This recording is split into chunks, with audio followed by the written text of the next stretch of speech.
ओम शांति। प्रातः मुरली। ओम शांति। 30/5/2025 के परमात्मा मधुर महावाक्य। मीठे बच्चे, तुम अभी शांति धाम सुखधाम में जाने के लिए ईश्वर धाम में बैठे हो।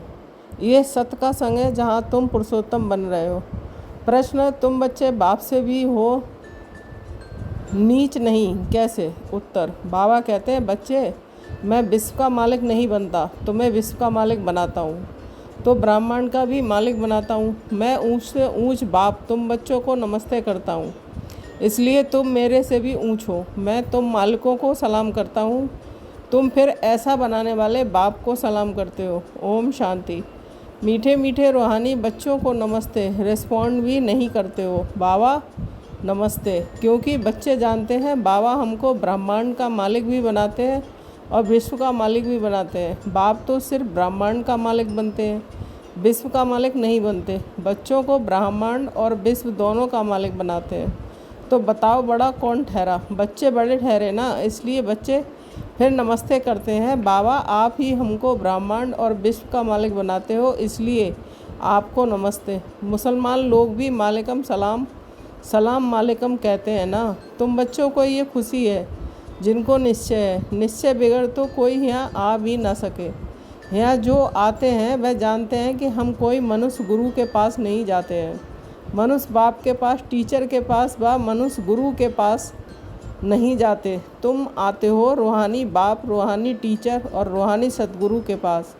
ये मनुष्य तो अनेक हैं, ये एक ही है, ये परिचय कोई को भी था नहीं।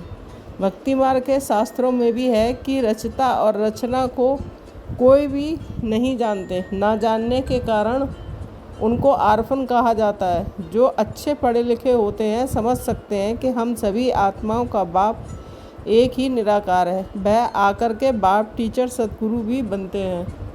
गीता में श्री कृष्ण का नाम वाला है। गीता है सर्वशास्त्रमयी शिरोमणि।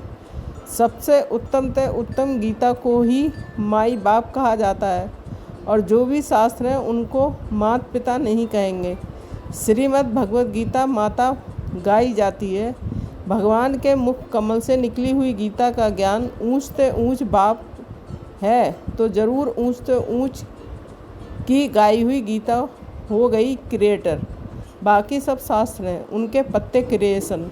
रचना से कभी वर्षा मिल ना सके, अगर मिलेगा भी तो अल्पकाल के लिए। दूसरे इतने ढेर शास्त्र हैं जिनके पढ़ने से अल्पकाल का सुख मिलता है, एक जन्म के लिए।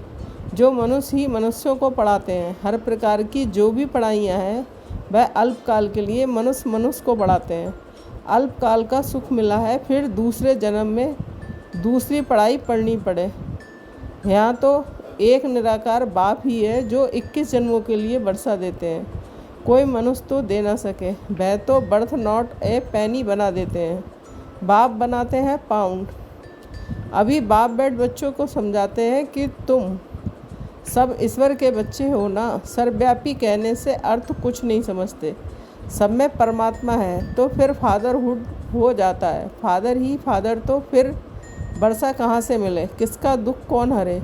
बाप को ही दुख हरता सुख करता कहा जाता है।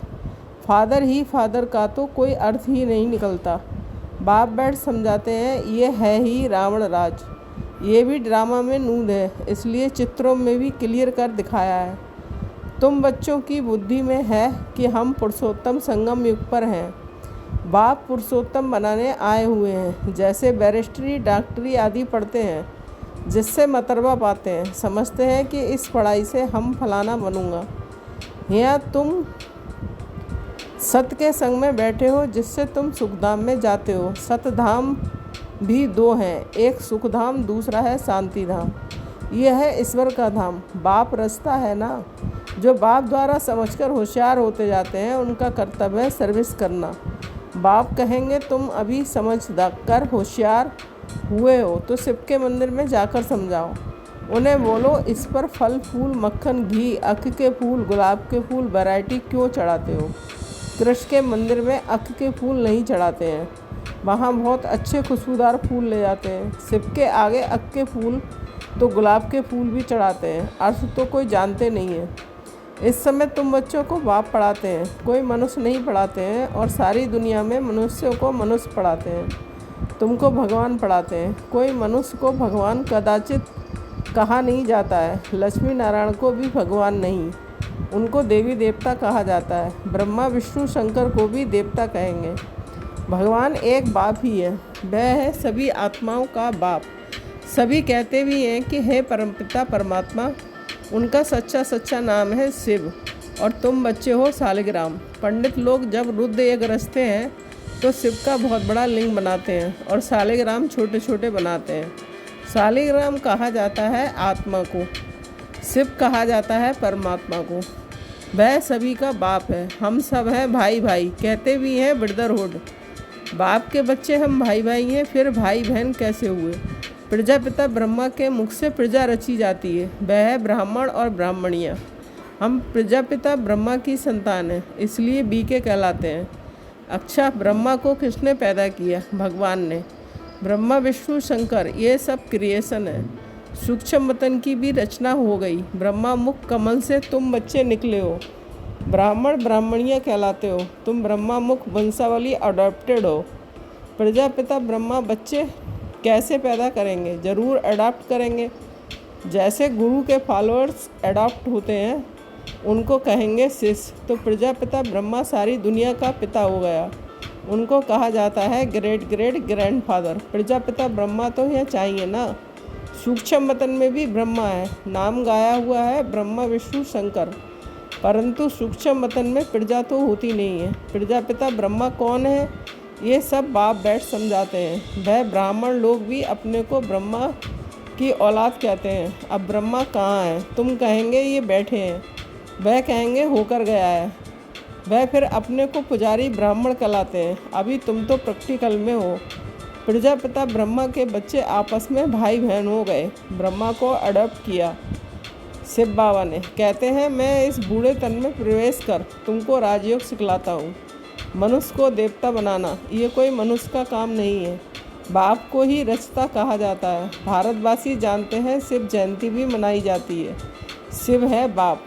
मनुष्यों को ये भी पता नहीं है कि देवी देवताओं को ये राज किसने दिया। स्वर्ग का रचयिता है ही परम आत्मा, जिसको पतित पावन कहा जाता है। आत्मा असुल पवित्र होती है, फिर सतो रजो तमो में आती है। इस समय कलयुग में सब है। तमो प्रधान सतयुग में सतो प्रधान थे। आज से 5000 वर्ष पहले इन लक्ष्मी नारायण का राज्य था। 2500 वर्ष देवताओं की डायनेस्टी चली, उनके बच्चों ने भी राज किया ना। Lakshmi Narayan the first the second, ऐसे चला जाता है। मनुष्यों को इन बातों का कुछ भी पता नहीं है। इस समय है सब तमो प्रधान पतित। यहाँ एक भी मनुष्य पावन हो नहीं सकता। सभी पुकारते हैं हे पतित पावन आओ। तो पतित दुनिया हुई ना, इनको ही कलयुग नरक कहा जाता है। नई दुनिया को स्वर्ग, पावन दुनिया को कहा जाता है। फिर पतित कैसे बने ये कोई नहीं जानते। भारत में एक भी मनुष्य नहीं जो अपने 84 जन्मों को जानता हो। मनुष्य मैक्सिमम 84 जन्म लेते हैं, मिनिमम 1 जन्म। भारत को अविनाशी खंड माना गया है, क्योंकि यहाँ ही शिव बाबा का अवतरण होता है। भारत खंड कभी विनाश हो नहीं सकता। बाकी जो अनेक खंड हैं वह सब विनाश हो जाएंगे। इस समय आदि सनातन देवी देवता धर्म पर्याय लोप हो गया है। कोई भी अपने को देवता नहीं कहलाते हैं, क्योंकि देवताएं सतो प्रधान पावन थे। अभी तो सभी पतित पुजारी बन गए हैं। ये भी बाप बैठ समझाते हैं। भगवान उवाच है ना, भगवान सभी का बाप है। वह एक ही बार भारत में आते हैं। कब आते हैं? पुरुषोत्तम संगम युग पर। इस संगम युग को ही पुरुषोत्तम कहा जाता है। ये संगम युग है कलयुग से सतयुग, पतित से पावन बनने का। कलयुग में रहते हैं पतित मनुष्य, सतयुग में है पावन देवता। इसलिए इसको पुरुषोत्तम संगम युग कहा जाता है। जबकि बाप आकर पतित से पावन बनाते हैं। तुम आए ही हो मनुष्य से देवता पुरुषोत्तम बनने। मनुष्य तो ये भी नहीं जानते कि हम आत्माएं निर्वाण धाम में रहती हैं। वहाँ से आते हैं पाठ बजाने। पायस नाटक की आयु 5000 वर्ष है। हम इस बेहद के नाटक में पाठ बजाते हैं। इतने सब मनुष्य पाठधारी हैं।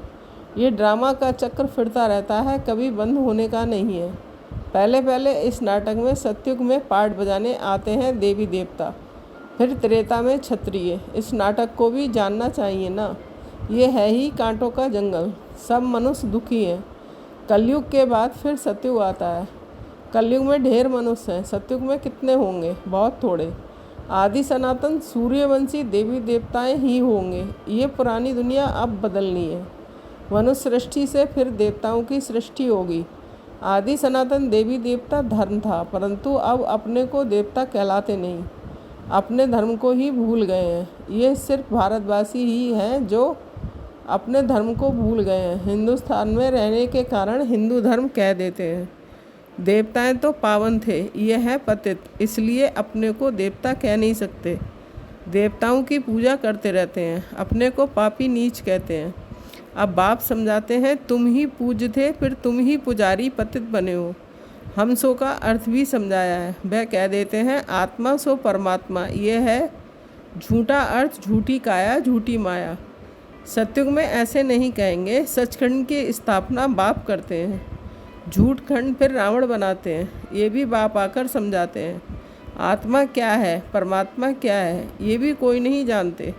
बाप कहते हैं, तुम आत्मा बिंदी हो, तुम्हारे में 84 जन्मों का पाठ नुदा हुआ है।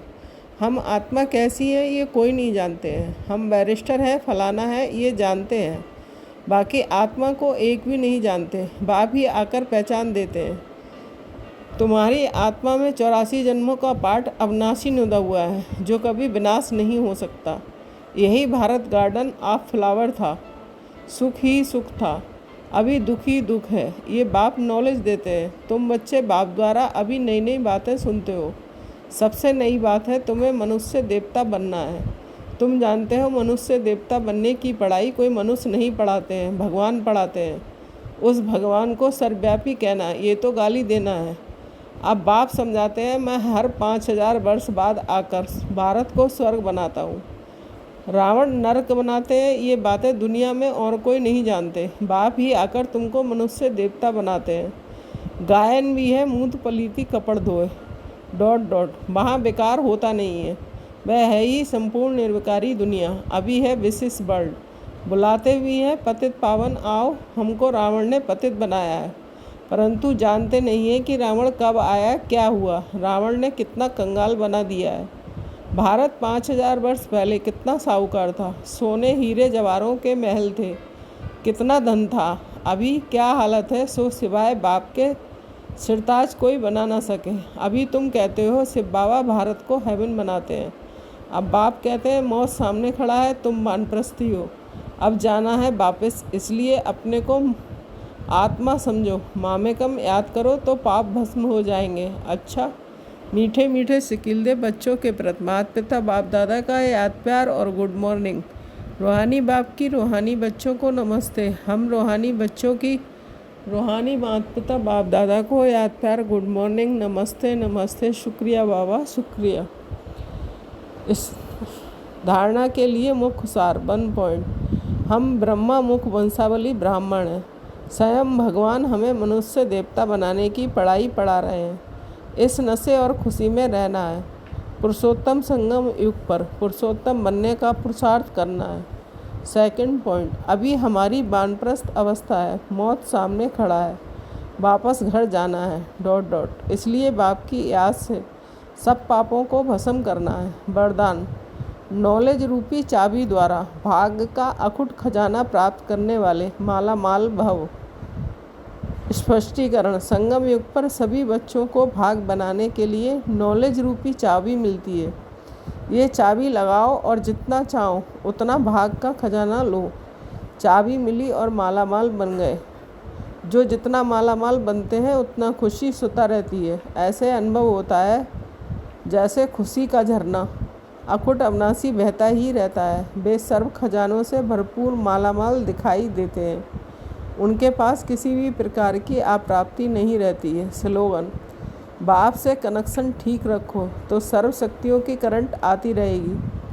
अव्यक्त इशारे, रूहानी रॉयल्टी और प्योरिटी की पर्सनैलिटी धारण करो। जितनी पवित्रता है उतनी ब्राह्मण जीवन की पर्सनैलिटी है। अगर पवित्रता कम तो पर्सनैलिटी कम। ये प्योरिटी की पर्सनैलिटी सेवा में भी सहज सफलता दिलाती है। लेकिन यदि एक विकार भी अंश मात्र है तो दूसरे साथी भी उसके साथ जरूर होंगे। जैसे पवित्रता का सुख शांति से गहरा संबंध है, ऐसे अपवित्रता का भी विकारों से गहरा संबंध है। इसलिए कोई भी विकार का अंश मात्र ना रहे, तब कहेंगे पवित्रता की पर्सनैलिटी द्वारा सेवा करने वाले। ओम शांति। Thank you Baba.